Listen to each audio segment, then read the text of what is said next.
Hello everyone, this is an Ace review, and today we will be going over Star Wars The High Republic Adventures, The Monster of Temple Peak comic book series, written by Cavan Scott and published by IDW. This is the first of the High Republic comic book series to have completed its run, with only 4 issues. So first of all, let me say straight away that this is easily the best comic book series set in the High Republic time period of Star Wars. That said, it is still terrible and I still do not recommend it in the slightest. But to understand why, I have to go over spoilers, some of which are supposed to be presented as major plot twists, which just so happen to also be the propaganda element of this comic book series. To make a long story short, the entire point behind the Monster of Temple Peak is to say that colonialism is bad, and in particular the comic book series condemns archaeological museums as well as the ivory trade. Because of course Cavan Scott is so stunning and brave that he has to turn Star Wars into anti-British propaganda. So the entirety of the Monster of Temple Peak is a shining example of the cancer that is the far leftist push to make everything political. But allow me to provide the basic setup for this propaganda piece. The Monster of Temple Peak focuses on a former Jedi Padawan turned mercenary monster hunter named Ty Yorick, who is tasked by a village on a remote planet to hunt a monster known as the Gretalax. As you can probably tell by the spoilers I've provided, it turns out that the settlers are secretly evil and want her to kill the Gretalax so they can make stuff out of its horns. While Ty sets off to accomplish this task, we also get her backstory where she and another Padawan travel to an abandoned Yallo sanctum in search of ancient artifacts, the Yallo being an extinct group of Force users. And as you could probably tell, this is the point where the comic book tries to make the argument that museums are theft. So like I said, these are the 2 stories that are presented in The Monster of Temple Peak, and both of them are about how British colonialism is bad.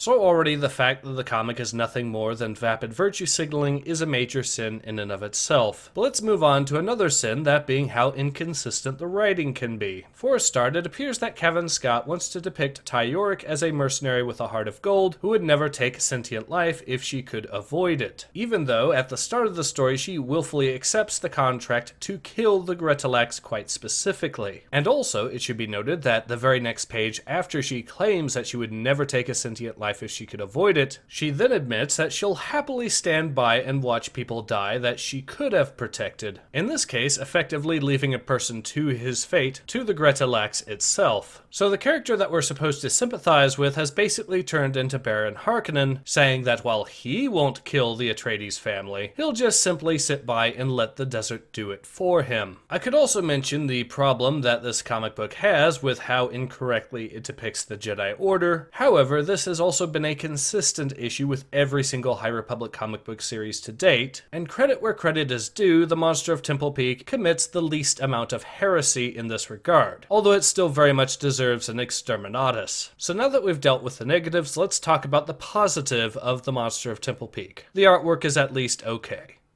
And now that I've covered everything that needs to be said regarding the Monster of Temple Peak, I will once again repeat what I said earlier. This is by far the best comic book series ever made about the High Republic time period of Star Wars, and it is still atrocious, so don't buy it. But in any case, this has been Ace. Hope to see you guys again soon. Take care. Ace out.